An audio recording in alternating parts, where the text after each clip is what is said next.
Okey, bismillah, kita Bismillah. mulakan sesi wawancara bersama Atu Zero. Ya, bismillah. Okey, yang pertama, Ya. siapakah Atu? Adakah Atu ni nama IC?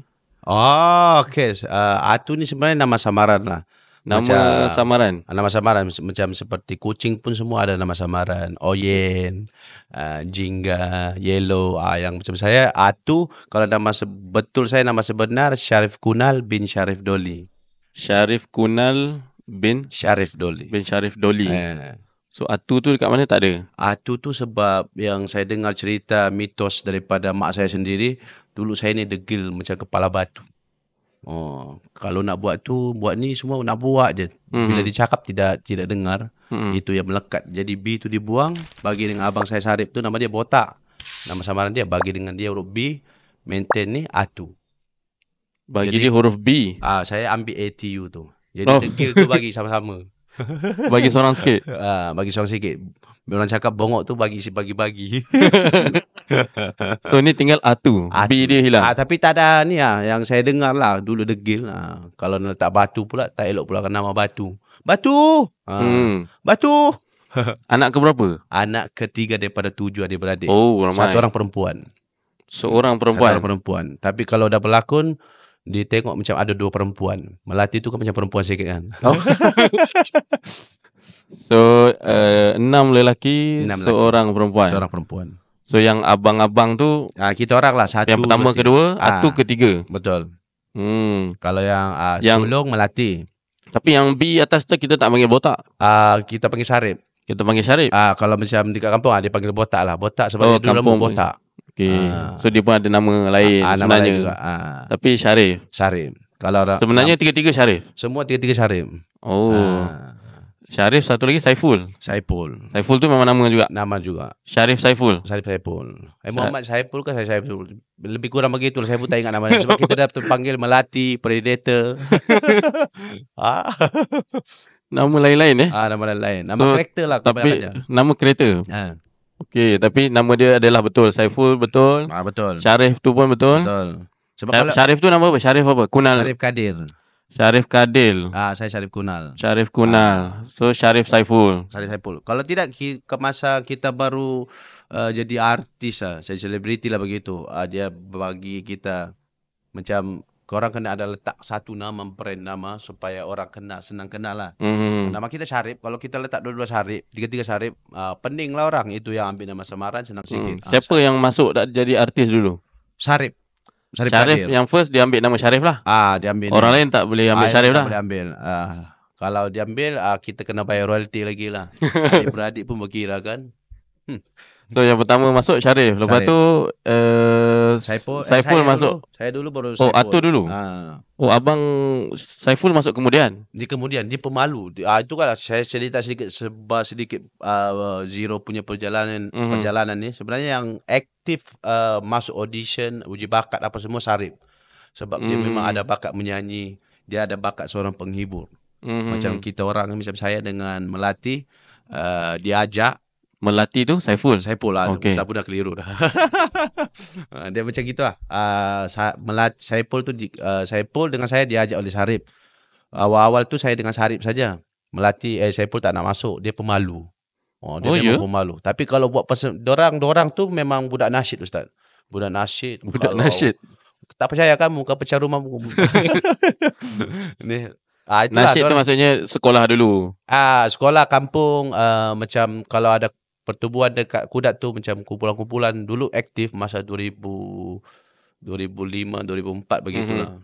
Masa tu kan nasyid tengah fenomena. Zaman nasyid Raihan semua. So satu Kudat bernasyid. Kalau satu Kudat bernasyid Ustaz, bergema Kudat tu. Adalah dia punya tim-tim lah, kumpulan-kumpulan lah. Lepas tu daripada situ lah mungkin Syarif terdetik untuk next level lagi, nak jadi seorang penyanyi. Dia masuk Akademi Fantasia, tak lepas. Dia masuk, ada berapa stage dia cakap, tapi tak lepas disebabkan masa itu ialah kena package handsome dan suara sedap. Kalau macam dia, suara sedap, handsome tak tahu kat mana. Lebih kurang begitulah. Jadi dia tak lepas masuk AF. Tak lepas. Tapi dia turun KL ke mana dia dulu? Dekat Sabah. Dia dekat Sabah je? Masa yang audition tu, kalau daripada tempat saya Kudat pergi Kota Kinabalu, dalam 4 atau 3 jam lah. Dia rajin lah benda-benda macam gitu. Macam saya banyak buat kerja-kerja sampingan, macam buat buruh kasar. Buat buruh kasar? Buruh kasar. Itu macam Indonesia datang pergi sini Bangladesh, buat kerja macam tu lah. Di Kudat juga? Di Kudat juga. Kerja-kerja, kalau sini panggil kerja-kerja kampung lah. Kerja-kerja kampung lah. Satu hari tu adalah rezeki alhamdulillah dalam RM10. Awal-awal kita orang sebelum saya terlibat dalam selebriti, lepas tu itu yang Sarip ajak, alhamdulillah rezeki. So kiranya background masyarakat di Kudat tu rata-rata kerja kampung macam tu. Kampung. Kebanyakannya situ, kalau tempat saya Kudat tu, kalau macam yang kerja government, kebanyakannya itulah cikgu, cikgu polis, bomba, askar, JPJ, polis trafik, nurse. Kalau macam rasanya men juga dekat sana lah, orang-orang kampung punya kerja, kebanyakan itulah buruh kasar, pergi laut, buruh kasar, pergi laut. Itu saja. Buruh kasar pergi laut, dua kerja yang dua kerja common. Common. Memang bukan sebab tidak macam orang cakap tak ada pencarian lain, tapi diorang sudah selesa. Diorang suka kerja begitu. Sebab hasil laut pun tak habis-habis. Sampai sekarang saya umur dah 32. Dengar dulu masa budak-budak cerita jangan pancing ikan banyak-banyak habis. Alhamdulillah sampai sekarang tak habis. Saya balik sampai beranak, sampai dah ada rumah sendiri dah ikan tu. So masalah tadi bukan dia tak nak cari kerja lain, tapi dia dah selesa kerja tu. Dia selesa. Diorang punya mindset sudah begitu. Janji cukup makan sudah. Ini di Kudat ni. Di Kudat.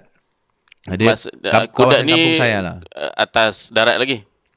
Dia atas darat ada, tepi laut ada. Tepi laut tu dia buat jambatan. Rumah-rumah atas laut tu lah. Betul-betul. Cuma sekarang alhamdulillah sekarang sudah teratur sikit. Kalau sebelum ni mungkin sebab main buat rumah sendiri saja, sekarang sudah teratur dengan perancangan-perancangan daripada kerajaan pusat, kerajaan negeri, semua dah teratur alhamdulillah. Teratur tu masih di atas air? Di atas air, teratur dan bersih kemas. Oh ya? Ya, jangan ambil gambar, jangan Google. Jadi lain. Bersih, kemas, teratur. Ya. Ini yang baru lah. Yang baru, yang terbaru. Baru tu 10 tahun ada? 10 tahun, 20 tahun macam tu lah. 10 tahun, 20 tahun terbaru. Yang terbaru. Jadi, tapi profession tu masih lah kebanyakannya. Lebih kurang lah. Buruh kasar, nelayan, buruh kasar, nelayan. Macam itu. Sebab, tak tahulah mungkin orang punya mindset tu mungkin sudah berada di zon selesa.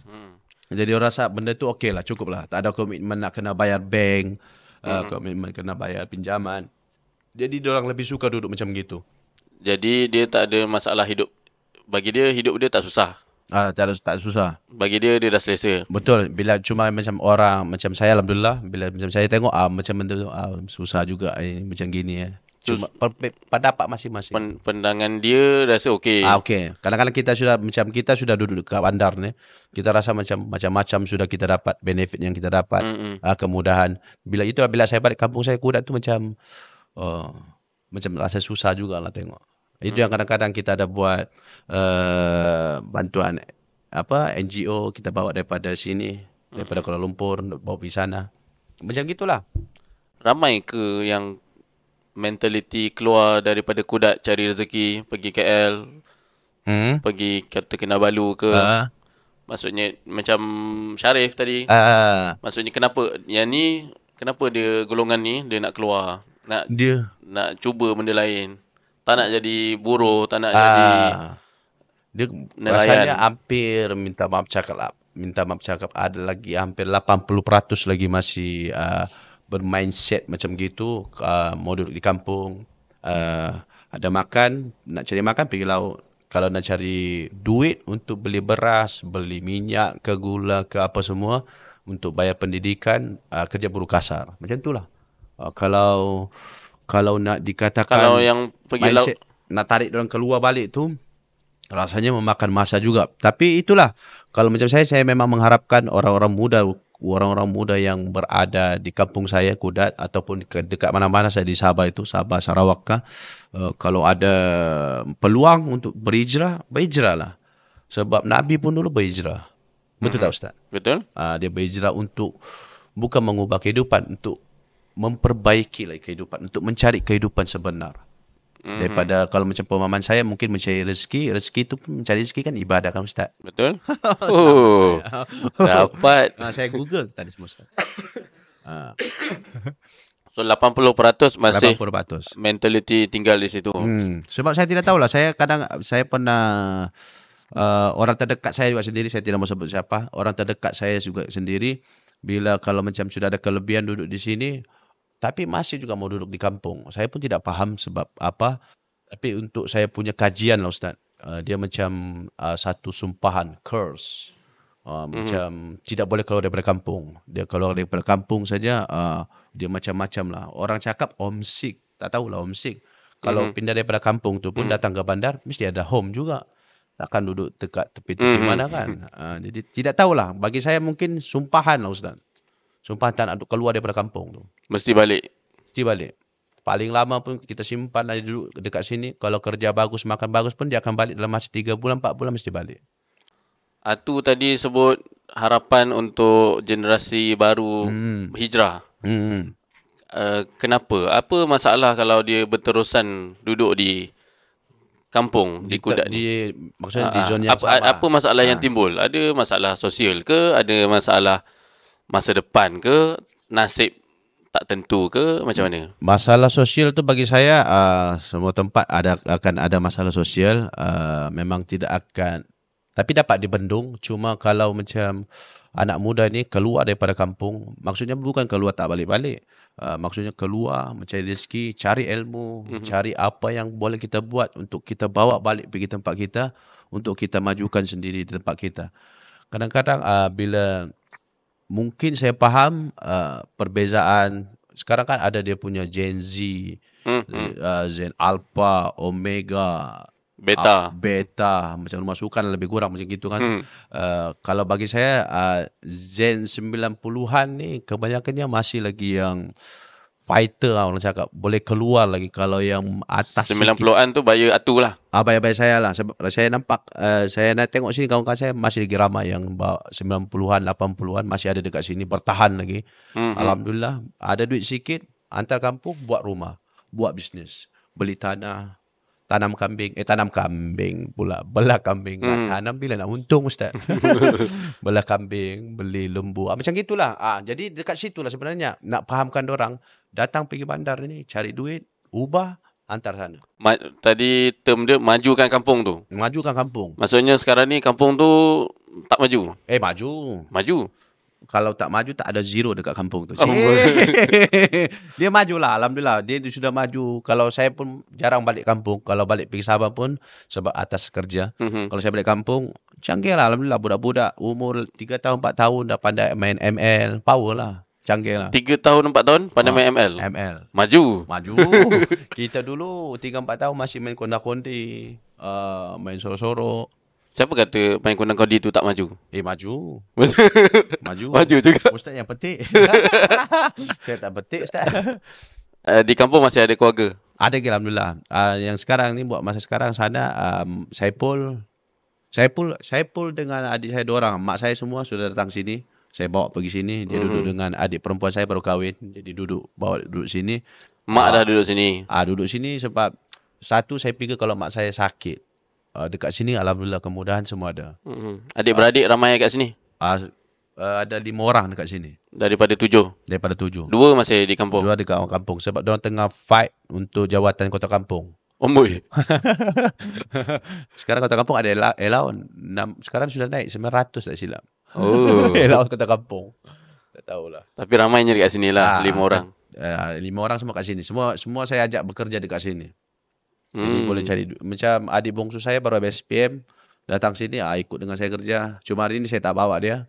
Sebab semalam saya ada syuting, habis makanan catering tempat syuting. Adik bongsu perempuan, laki? Laki.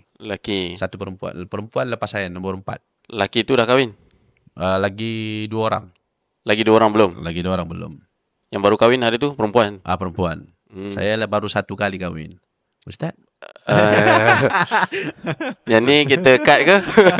Jangan cut. Sepupu dia ada kat sini. Saya pun sepupu dia ada kat sini. Okey. Jangan berpeluh Ustaz. Kemajuan tadi Kemajuan. Maksudnya masih banyak ruang untuk dimajukan kampung tu. Banyak lagi ruang, maksudnya bukan terlampau sikit kemajuan yang baru masuk di ke sana. Maksudnya kalau daripada kemajuan daripada segi, kalau saya lah, kalau minta, tidak tahulah pendapat orang lain, kalau pendapat saya dekat kampung tu, kalau nak dibagi bantuan ke apa, saya nak minta bantuan pendidikan. Daripada segi pemahaman untuk yang kita punya, macam mana pemahaman untuk zaman sekarang. Mungkin kalau saya balik kampung sekarang, saya rasa masih lagi itulah. Masih lagi 10 tahun yang lepas punya style kehidupan. Tak up to date. Tak, itu dia tak up to date juga sebab ada telefon apa semua. Cuma cara itulah, nak cari kerja, nak majukan diri, apa daripada minta maaf cakap daripada segi pemahaman agama pun kita harus tekankan. Kalau bercerita dengan ni puasa Ramadan dah nak sampai, saya tidak nak pergi tempat kampung mana-mana lain. Kampung saya sendiri Ustaz. Saya pernah balik bila tahun lepas ke 2 tahun lepas saya balik, masa tu puasa 15 puasa saya balik.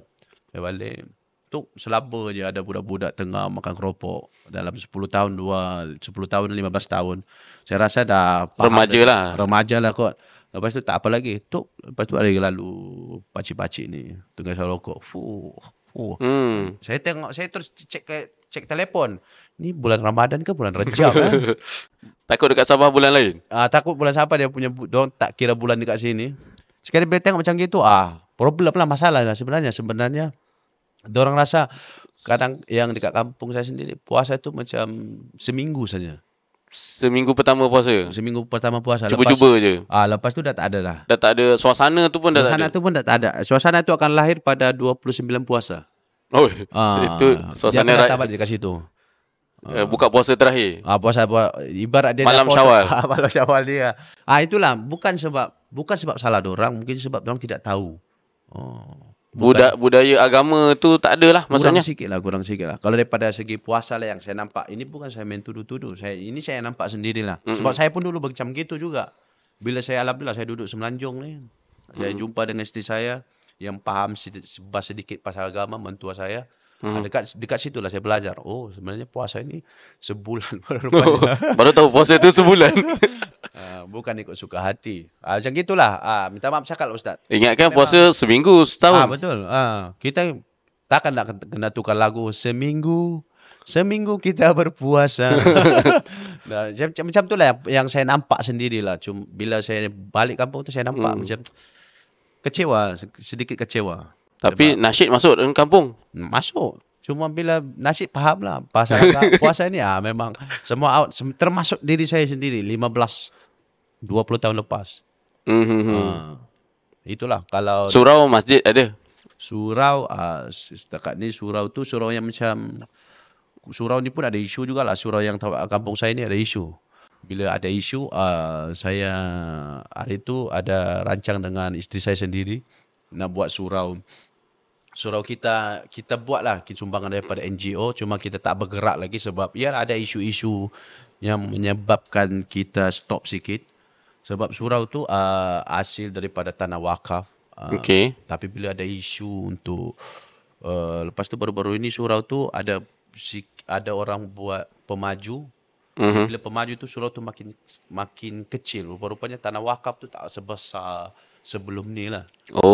Jadi bila nak datang hantar bantuan ke apa semua, orang NGO pun risau. Ini diktiraf surau ke? Rasanya bukan surau, masjid kot tu. Status tanah tu lah isunya. Status tanah tu lah. Sekarang itu saya dengan isteri saya plan nak cari tanah dekat kawasan kampung tu, nak buat surau. Yang memang bila berurusan dengan jabatan apa semua senang, mudah. Jadi tak ada halangan-halangan untuk mendapat bantuan. Kalau tak ada surau ni maksudnya masing-masing solat dekat rumah. Pecah-pecah juga berpuak-puak sekarang kat sana. Sebab biarlah tak sependapat bila ada isu nak contoh surau ni kita nak bangunkan macam gini. Ada pihak lain tidak bersetuju, jadi surau tu jadi terumbang-ambing lah. Padahal surau tu tempat saya kalau dekat kampung tempat saya bersolat, mengaji dekat situ, buat berkumpul dengan kawan-kawan. Dulu membesar ada semua tu?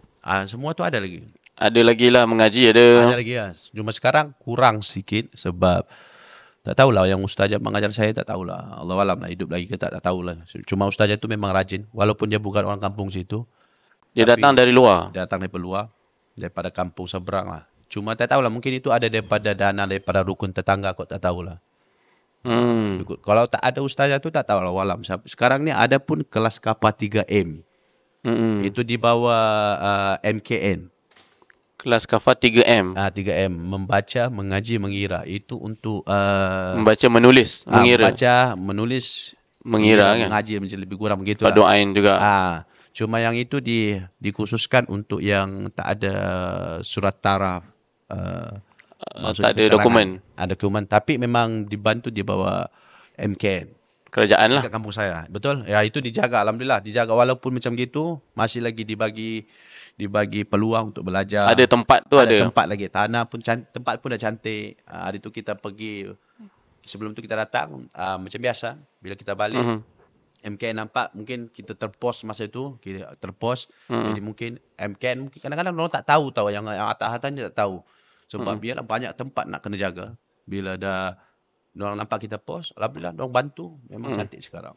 Orang tempatan situ orang apa? Orang situ jugalah. Dia ada banyak suku ke? Banyak juga kan. Bajau, Suluk, Ubian. Yang Suluk. Paling banyak? Bajau dengan Suluk.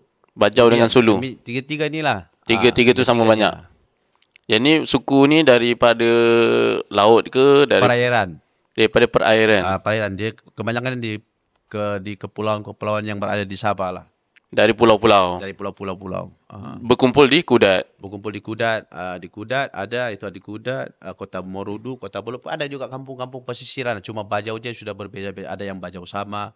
Ada yang bajau. Dia dah asimilasi dengan orang dari darat ni lah. Betul. Macam saya sudah maju sikit. Alhamdulillah. Kalau dikirakan saya antara bajau, orang bajau yang kedua. Tu bajau apa? Bajau Suluk. Bajau Suluk boleh jadi, bajau Ubian. Kita pun confused. Betul. Kadang-kadang kita pun confused. Tapi main dia bajau lah. Main dia bajau. Cuma itu bajau. Kadang-kadang itu lah. Kadang-kadang orang tanya bajau ni bukan Suluk. Dia berbeza tau. Bajau, Suluk. Panjang ceritanya lah. Bugis. Tapi kebanyakan orang bajau ni Islam ke? Islam, majoriti Islam. Alhamdulillah. Majoriti. Ada yang bukan juga? Saya tak pernah jumpa lagi. Susah jumpa lah. Bajau bukan Islam. Tak pernah jumpa lagi lah. Maksudnya tak ada orang lain masuk, maknanya usaha kristianisasi ke? Maksudnya macam mana tu? Orang datang nak kristiankan tempat ni. Tak ada lagi. Tak ada orang kacau. Memang Islam berketurunan dari dulu. Daripada dulu lagi. Rasanya daripada dulu lagi lah. So daripada dulu ada orang datang ajar mengaji. Kebanyakan kalau saya dengar cerita-cerita dulu, kebanyakan yang datang ni pedagang-pedagang daripada Timur Tengah. Macam dalam buku sejarah. Kebanyakannya yang ada lagi Pakistan. Pakistan sana ada lagi 20-30 tahun lepas. Pakistan tu style dia jual baju. Dia bawa baju selonggok banyak. Kalau saya pernah angkat pun ada dalam 40-50 kilo. Ada dalam jarak satu kampung ke kampung tu dalam 4-3 kilometer. Angkat baju. Dia angkat lah. Dia pusing. Dia jual baju. Kepada orang-orang yang dekat situ. Dekat kampung itu kan nak pergi bandar, nak pergi mall, memang tak ada. Tempat saya tu mall pun saya rasa ada satu tempat tu milik mewah je lah. Itu pun superstore dekat sini kalau dipanggil. Belum sampai level mall. Belum sampai mall. Lebih kurang begitulah. Jadi bila orang kampung dekat situ kalau nak cari baju, baju style, tunggu Pakistan tu datang. Satu hari RM1 hutang. Satu hari? RM1. RM1? Dia akan datang, setiap hari dia akan datang istiqomah Pakistan ni. Ya? Dia memang akan datang. Dia hujan ke ribut ke rumah kau tercabut masa tu, dia akan datang. Pakistan dia punya cara. Sebab itu saya macam bila saya tahu Pakistan ni rajin betul dong cari duit ni. Ramai ke? Saya rasa kalau dikira-kira sekarang Pakistan tempat kampung saya tu adalah dalam 10-20 orang. Masih ada sampai sekarang? Masih ada lagi. Masih jual baju? Ada jual baju, ada yang sudah maju. Sudah maju. Sudah kedai. Ada yang sudah jual barang-barang perabot macam hardware. Ada Pakistan. Itu mungkin sebab orang buat sistem barter lagi. Maksudnya tak payah hutang, saya kahwin dengan anak awak. Macam gitu lah. Kahwin. Orang Pakistan ni kahwin dengan lokal? Bajau lokal. Oh. Senang kan?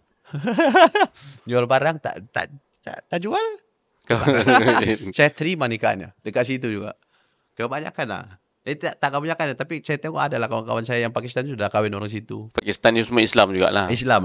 Lagi bagus, lagi suka sebenarnya sebab dorang lagi paham, bukan yang tu tak paham. Dorang lagi berpegang betul dengan agama yang dorang bawa tu. Puasa semayang. Puasa semua. Jagalah. Bayangkan Ustaz puasa bawa kain 40-50 kilo tu.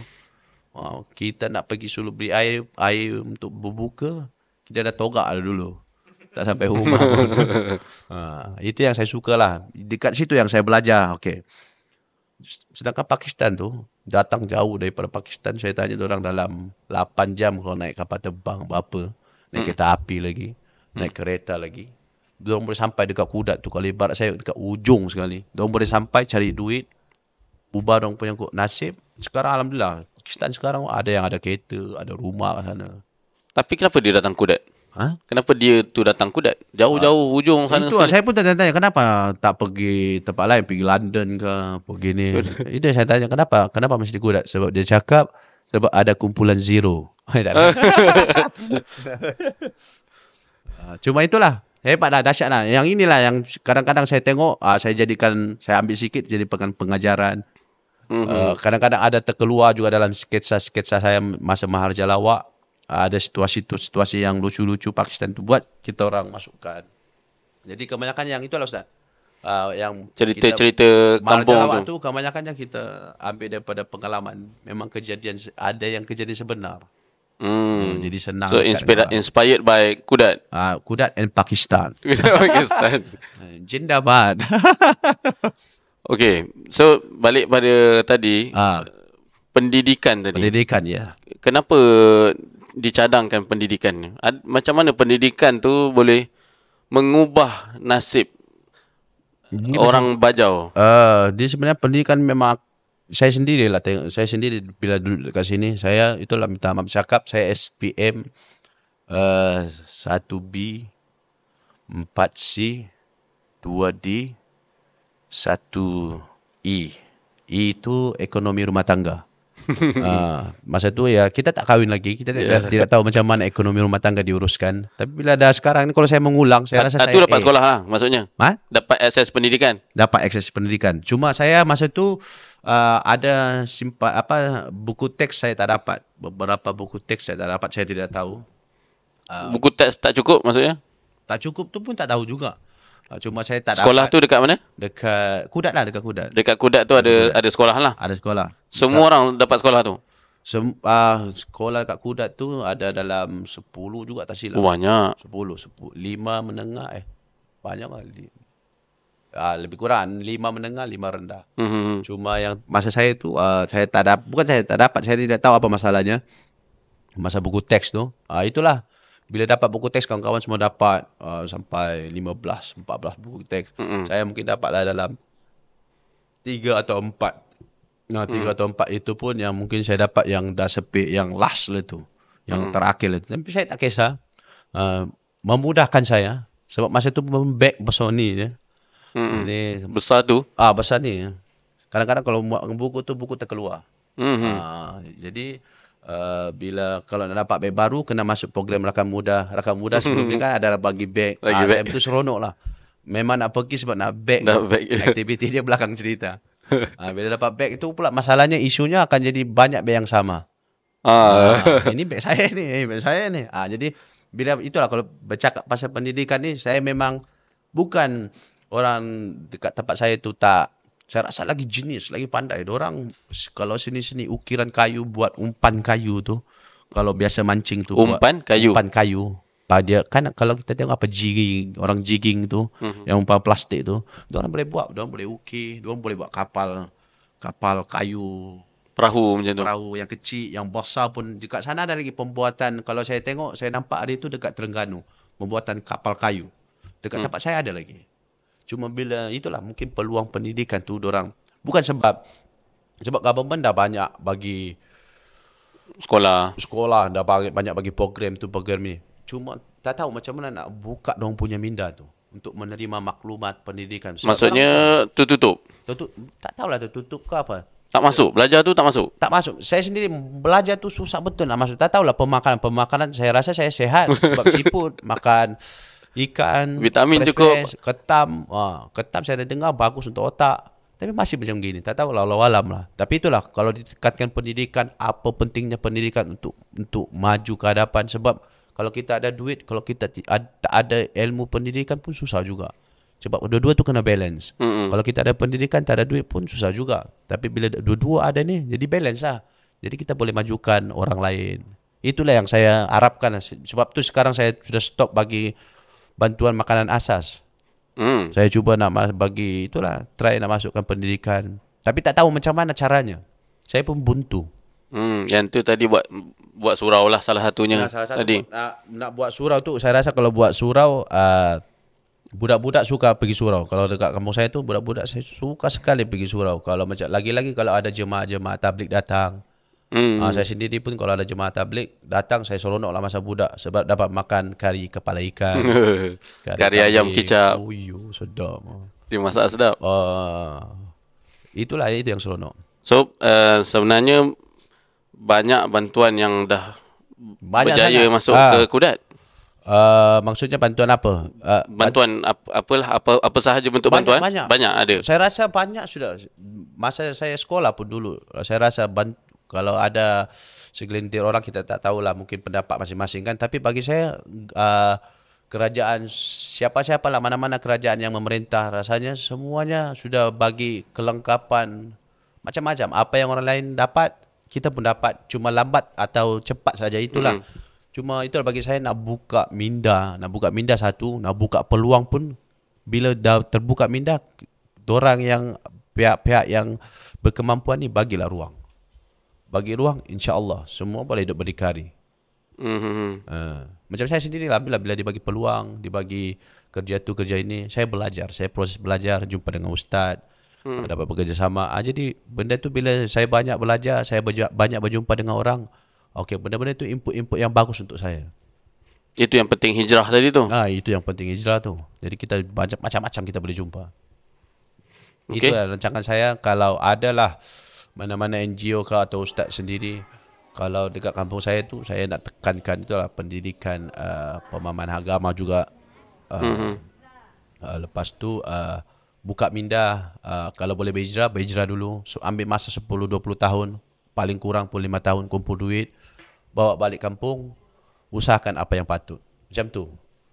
Tak minta pun berhijrah lama-lama dekat tempat orang. Kalau ada rezeki tempat orang lama-lama, alhamdulillah. Kalau ada peluang, balik. Macam saya pun, kalau panjang umur murah rezeki, saya pun tengah mengumpul jugalah, mengumpul sampai umur nanti saya balik kampung. Saya punya rancangan, saya balik kampung, saya alhamdulillah dah belajar mengaji sendiri juga. Bukan mengaji sendiri, belajar mengaji. Saya punya rancangan tu memang balik kampung dengan niat tu nak buat surau. Saya akan duduk kat situ mengajar. Mengajar orang, paling ahli Batak pun okey lah. Janji semua lepas ikrok pun dah cukup baik dah. So berhasrat balik kampung memang juga. Berhasrat lah. Ya. Allah alam lah, tengoklah Allah hantar saya. Mungkin balik kampung kat London, tak tahulah. Okey. Okay, so kita end jumpa besok of this session yang pertama. Okay. Bertemu dalam rancangan seterusnya. Kita kembali ke rakan studio.